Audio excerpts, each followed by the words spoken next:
Programımızın qonağı Milli Dirçəliş Partiyasının qurucusu və sədri Fərəc Quliyevlə müzakirə edəcək. Fərəc bəy, xoş gördük sizi. Xoş gördük xanım.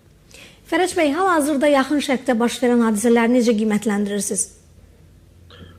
Zülxan, bilirsiniz, bu məsələ bəzi dövlətlər və beynəlxalq təşkilatlar tərəfindən bir tərəfli dəyərləndirilə bilər. Onlar qonşudular, bəziləri mənafiləri vardı, kənardan baxırlar. Sonraki status quo onları düşündürür ki, sabitlik olsun və yaxud da bugünkü iqtisadi məsələ, qlobal siyasət və s. Amma Azərbaycan tərəfi bir neçə məqam daha çox düşündürür. Yəni bizi bir tərəfli düşünmürük. Yəni birinci, qonşu dövlətdə baş verən proseslər vardı. İkinci, Azərbaycan kimi kilit bir dövlət vardı və dünyanın qlobal siyasətində, xüsusən indi bu günlər enerji siyasətində yerimiz vardı.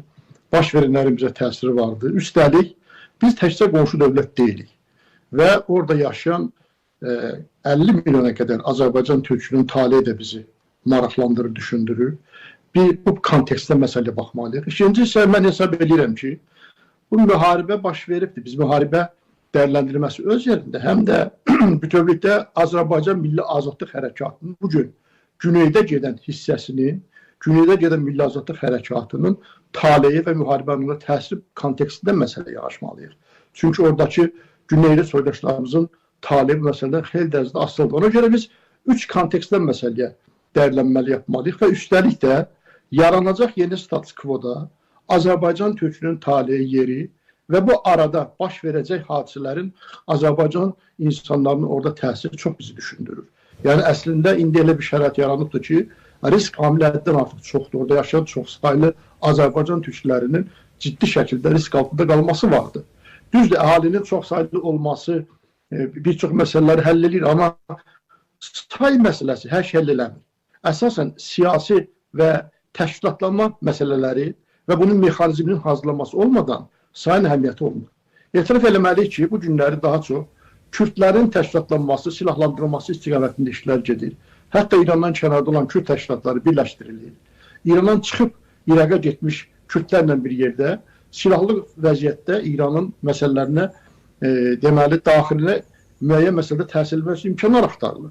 Azərbaycan insanı silahsızdır. Mən bir analogiya aparmaq istəyirəm. Vəziyyət təxminən belədir ki, 2-ci Dünya Savaşında, necə ki, Rusiya imperiyası və Almaniya arasında savaş gedəndə, o vaxtları siyasi rəhbərlik olan mühacir hakimiyyət Məhəmməd Əmin Rəsulzadə və hərbi rəhbərlik Güdənci birlikdə legionerlər hazırladılar. Və onlar Almaniya tərəfindən Rusiya qarşı döyüşməyə başladılar.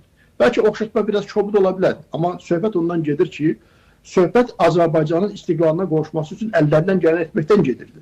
Mən hesab edirəm, günəydəki soydaşlarımız İran imperiyası daxilində olan hərbiçi Azərbaycan türkləri ilə işləməyə bacarmalıdırlar, müraciət etməlidirlər və onlar günün birində ehtiyac olarsa ki, Kürdlər əgər Kürd qruplaşmalar, siyasi terror qruplaşmaları Azərbaycan əhalisinə qarşı çıxarlarsa, onlar silahlı şəkildə Azərbaycan əhalisinin yanında olsa, bu çox ciddi bir amildir. Bu mütləq şəkildə nəzərə alınmalıdır. İkinci bir tərəfdən, sizin sualınızı mən başa düşdüm, əsas mahiyyətdə qayıdacağam. İkinci bir tərəfdən, Azərbaycan insanları ciddi şəkildə təşkilatlanma aparmalıdır. Bunun mexanizmi olmalıdır ortada. Mən demirəm ki, Güney Azərbaycandan olan türklərin kənarda olan təşkilatları mexanik şəkildə birləşsin, bir özün buraxsın və s. Amma bunun koordinasiya olması üçün çox ciddi bir ehtiyac yaranıbdır. Məsələn, görürsünüz ki, Kürdlər müraciət edirlər. Onların hətta gələcəkdə İranda belə, indiki İran parlamentinin sədri də Kürd mənşəlidir, bilirsiniz. Onun belə gələcək iş başına gəlməsi də belə üstü örtülü şəkildə Kürdlərə bir mesajdır. Amma Azərbaycan tərəfindən danışılan kim aparır? Mən burada müraciət eləmək istəyirəm. Cənab Əhməd Obalının müraciəti vardı Trumpa.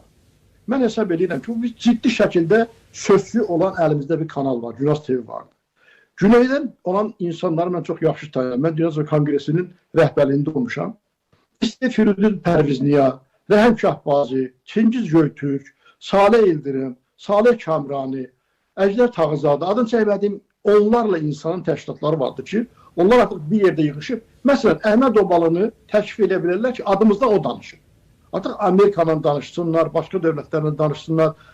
Konstitusiya hazırlamağa başladı. Mən 2002-ci ildə Haqada bu məsələni təklif eləmişdim. Güney Azərbaycan Konstitusiyası hazırlansın. Məncə hazırlanır. Nurəddin Qərəvi və başqaları bu üstündə işləyirdilər. Əgər hazırdırsa, bunun təqdim olunması məsələsi, gələcəkdə bizim dostlarımız kim olacaq, bizim doktrinimiz nədən ibarət olacaq, bunlar aydın şəkildə artıq dövlətlərin danışılmalıdır. Mən bayaqları Rəsulzadənin siyasi rəhbərliyi və Düdənçiskin hərbi rəhbərliyi ilə legionerlərimizi misal çəkəndə elə belə çəkmədim.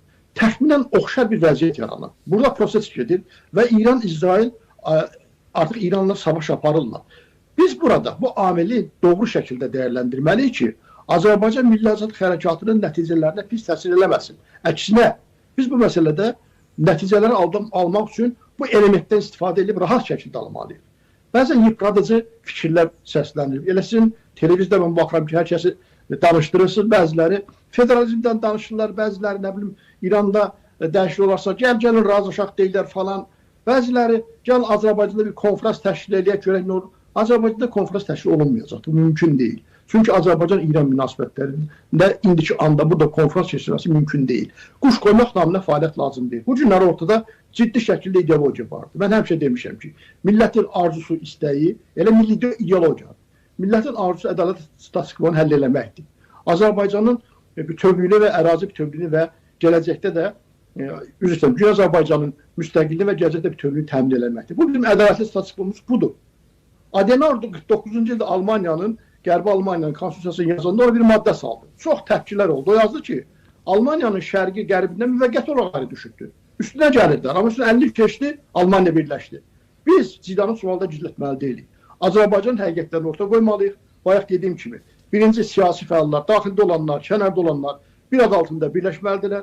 Özlərinin sözsün müəyyənləşdirməlidirlər və müəyyən dövlətlərlə danışıq etməlidir. İkinci, İran ordusunda olan hərbiçilərimizə, polislərimizə müraciət olunmalıdır ki, gələcəkdə Kürdlər başqaları soyqırıma girərlərsə bu məsələ əl qoyulsun. Üçüncü isə Azərbaycan və Türkiyə yenə də alt qapıda ciddi şəkildə işləməlidirlər. Əgər Azərbaycan türklərə qarşı soyqırım olurlarsa, qara oğlan taktikasını yeritməlidir. Necə ki, bir vaxtlar Ecevit Kiprdə bizim soydaşlarımızı qırğından qurtarmaq üçün bir gecədə ora saldırı etdilər və türkləri xilas elədilər. Elə bir şərait yarana bilər ki, İran ordusu belə Azərbaycan türklərinin arxasından çəkilə bilər, bir boşluq yarana bilər. Məsələn, Urmiyada. Orada və bir Kürdistan adı altında qurum yaratmağa çalışırlar. Türkiyə başa düşməlidir ki, bu tampon bölgə yaranarsa Türkiyə üçün daha çox təhlükəlidir. Nəinki Güney Azərbaycan müstəqilliyin qazanarsa, Türkiyə və Orta Asiya doğru bir böyük türk zolağı yaranacaqdır. Bu Türkiyənin özü üçün də çox effektiv bir məsələ olacaqdır. Sualınızdan yayınmaq üçün bunları demədim. Bu sualda da qayıdıram. Buyurun, əlbəttə ki, fikirlərinizi bölüşə bilərsiniz. Müharibənin gedişatı təbii ki, orta üzdə görsənlər aydındır. Raket atırlar bir-birlərinə, enerji qaynaqları falan. Amma bunun kökündə nə dayanır? Əslində Amerika istəklərini açıq şəkildə çoxdan ortaya qoymuşdu. Trump işə başlayandan Süveyş kanalı haqqında deyir ki, bunu biz tikmişik. Bu bizim malımızdır və biz bunu nəzarət eləməliyik. Sonra Venezuela dedi ki, biz neft terminallarında biz hazırlamışıq. Siz buna nə iyə çıxmaz? Biz bunun verməliyik qərarlarını. Və o Venezuela da məsələyə nail oldu. Görürsünüz, neft yolları, enerji satış yolları, onların qaynaqlarını götürməkdən söhbət gedir. İndi Hörmüz boğazında da həmin fikirlər söhbət gedir. Zərbələr İranda hara yendirilir? Daha çox cənub bölgəsinə, o qaynaqlar olan yerə və deməli, qərbi, şimal-qərb hissələrinə, o zəngin olan yerlərə daha çox zərbələr indirilir. Və söhbət burada maddi maraqlar, siyasi maraqlar, geopolitik maraqlar və rəqib olan dövlətləri silahsızlaşdırmaq, məsələn, Çinin neft qaynaqlarının əlindən almaq, enerji qaynaqlarının almaq, rəqiblərini zəif salmaq, Rusiyanı zəif salmaq məsələdən gedir. Bunun içərisində isə İran məsələsi vardır. İran məsələsi içərisində isə Azərbaycan məsələsi vardır. Bu müharibə təzə başlayıb. Amma Azərbaycan milli davası 200 ildir gedir. Azərbaycanın bu son 2 ildə Xiyabanı, Səttərxan, Pişəvəri hərəkatları olubdur. 79-cu ildə Şərət Mədarı hərəkatı olubdur. Pişəvər hərəkatı adını niyə xüsusilə qeyd edirlər? Azərbaycanın bir qurumu yaranarsa, məsələn, Əhmədovanın başçılığı ilə, yaxud Çingiz Göytürkünün başçılığı ilə və s. onu özləri müəyyənləşdirirlər. Danışıqlarda bu modeli qoya bilərlər ortaya ki, biz bir vaxtları Pişəvəri başçılığı ilə milli hökumət qurmuşuq, dünyada ən demokratik rejim, ən tolerant bir ölkə olaraqdan da tanınmışdı o illər ərzində, qısa zaman ərzində. Bizim bu təcrübəmiz vardı. Bizdən hesablaşmaq lazımdır. İndi bu günləri Ərəb ölkələri, başqaları da qarşıdırlar İrana qarşı və təbii ki, hesab edirəm ki, İran tam müttəfiqləşdiyi, bu prosesin əslində davanın əsas səbəblərindən birisi də İslam dünyasında İranın təşkilənməsi məsələsi üçün dahil olundu. Əslində Abram sazişi İranın özü ilə dəstəyi ilə ortaya çıxdı, artıq reallaşmağa başladı. Bunun reallaşması rahat məsələ deyildi. Artıq İran ki Ərəb dövlətlərini vurmağa başladı. Bu Ərəb dövlətləri də İrana qarşı artıq Abram sazişi və ona oxşar kontekstdə bir yerə gəlməyə başladılar.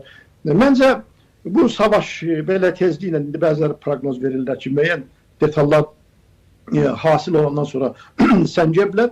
Hesab eləmirəm.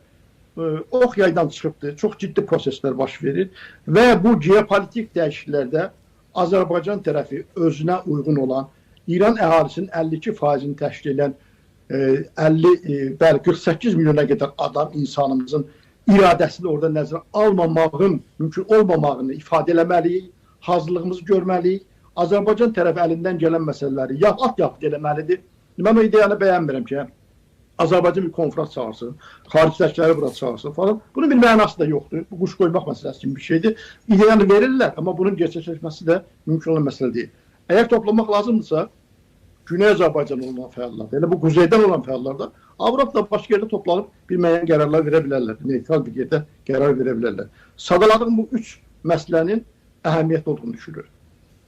Fərəc bəy, hazırki qüvvələr balansını necə qiymətləndirmək olar? Çünki biz elə buraxılışlarımızda da vurğulayırıq, tərəflər hər ikisini necə ki 12 günlük müharibədə olduğu kimi hal-hazırda da qalib elan etməkdədirlər. Donald Trump bildirir ki, biz bütün hədəflərimizə nail olmuşuq və qarşı tərəf bizdən atəşkəs istəyindədir hal-hazırda. Qarşı tərəf isə bildirir ki, qətiyyən bizim atəşkəslə bağlı heç bir istəyimiz mövcud deyil. Müvafiq 15 maddəli planı biz qəti şəkildə qəbul etmirik və sona qədər raketlər danışacaq. Bu psixoloji müharibədir həm də təbii ki. Burada İran tərəfi təbii ki, həm də daxilinə, daxil auditoriyanı sakitləşdirir, ora oynayır. Qonşu dövlətləri biraz qorxuzmağa çalışır, ora-bura raket atmaqla falan. Və bilir ki, əslində bu savaşda onun geriyə çəkiləcək yeri yoxdur. Yəni bu günün birində məğlub olacaqsa, onsuz da ciddi şəkildə cəzalanacaqdır. Və yaxud da geri çəkildi, orada sosial təlatümlər baş verməsi qaçılmazdır. Məncə, bütün kartları ilə oynamağa çalışır. Və çalışır ki, bu arada da bəlkə müəyyən qədər də alver eləsin, vəziyyəti uzatsın və bu ən yaxşı halda deyək ki, heç-heçə razılaşsın, dağıntılar sonra oradan qaldıraram falan. Amma inanmıram ki, Amerika artıq qoşun hissələrini də bu bölgəyə gətirirsə və ciddi hazırlıqlar görürsə və ayın 6-sına qədər də bir time-out götürüb əslində hazırlıq görsün, bu məsələnin belə yekunlaşacağı və heç-heçə olacağı mümkün deyil. Əslində bu müharibədə mütləq bir qalib olur.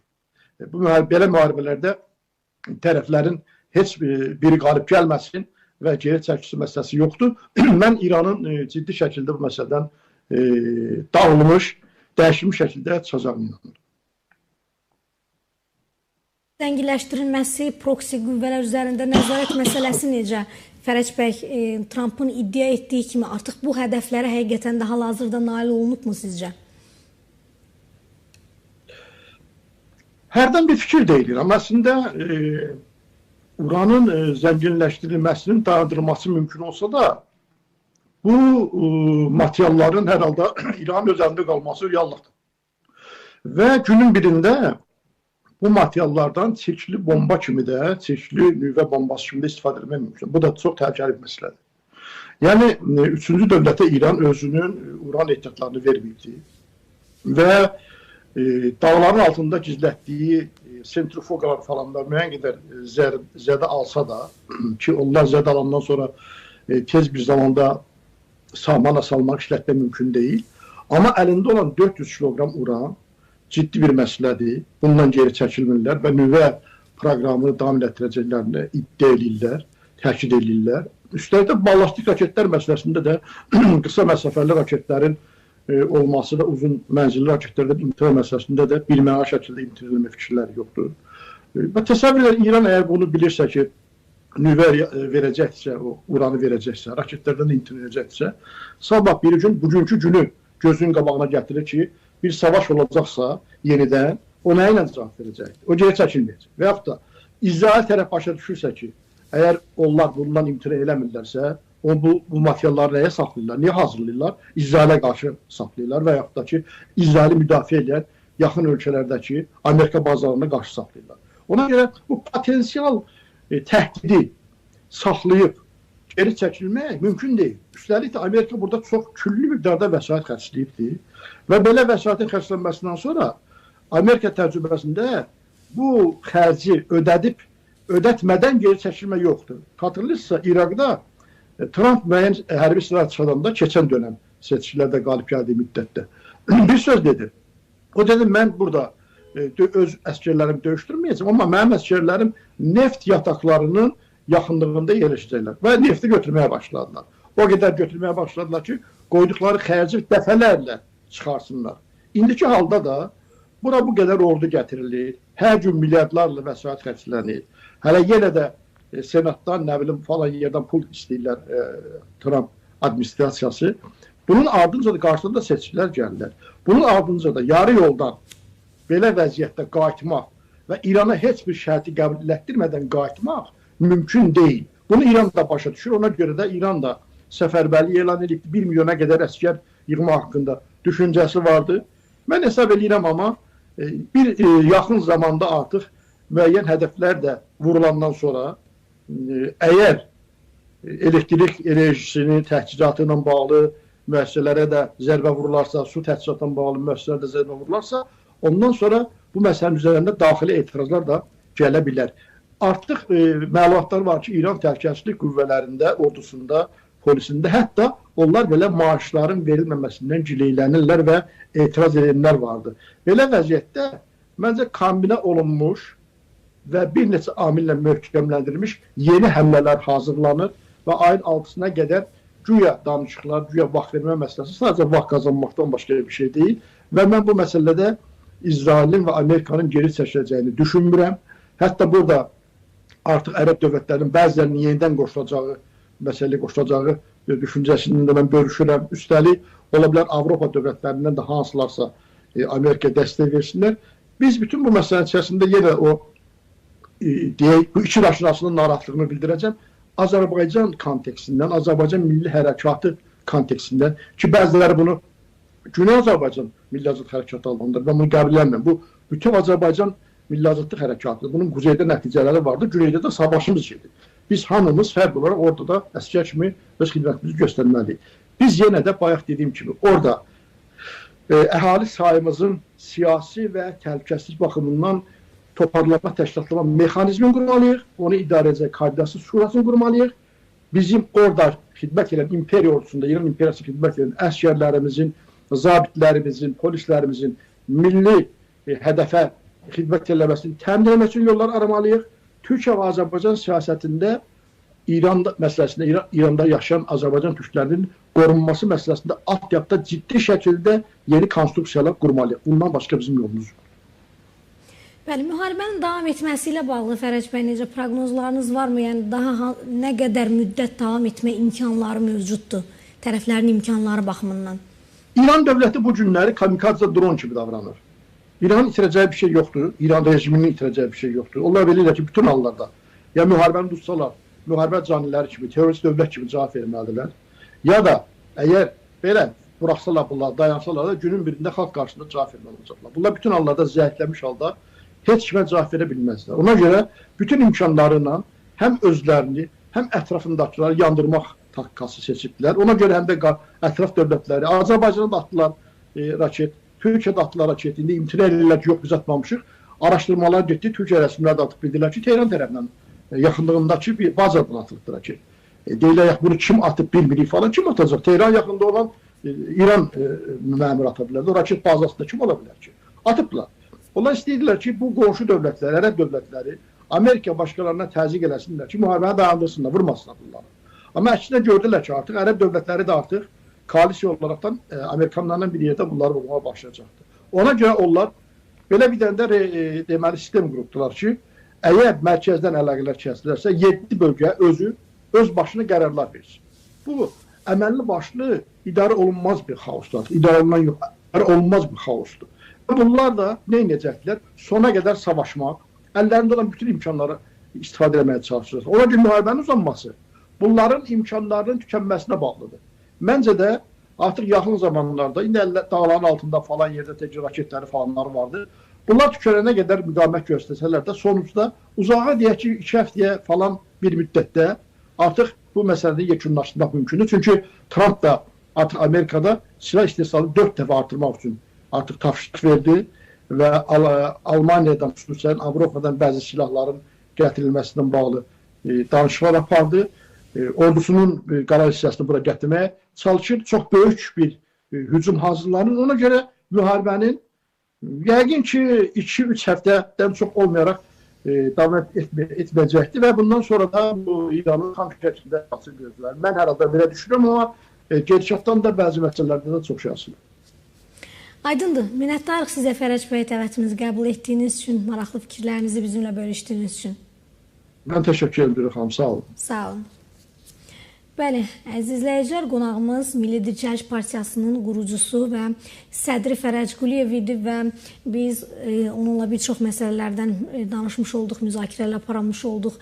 Ən çox da Güney Azərbaycan mövzusu, hətta Fərəc bəy bildirdi ki, bunu sadəcə Güney Azərbaycan mövzusu adlandırmaq belə yanlışdır. Bu bütöv Azərbaycanın məsələsidir. Sadəcə güneydə bunun yansımaları var, ancaq quzeydə də ciddi mənada bir rezonans doğurmalı olan və mexanizmləri işə salınmalı olan bir prosesdir, bir hərəkatdır və lider çərçivəsində bir təşkilatlanmanın, siyasi lider portretinin çizilməsinin də hal-hazırda ehtiyac var və bu məsələdə əlbəttə ki, Azərbaycan və Türkiyə qardaşlığının da rolu mütləqdir deyə Fərəc bəy bildirmiş oldu və eləcə də müharibənin gedişatı ilə də bağlı artıq İranın demək olar ki, tam dalan vəziyyətində olduğunu və ən çoxu 2-3 həftə ərzində maksimum müharibənin davam etmə imkanlarının mövcud olduğunu da eləcə də bildirmiş oldu.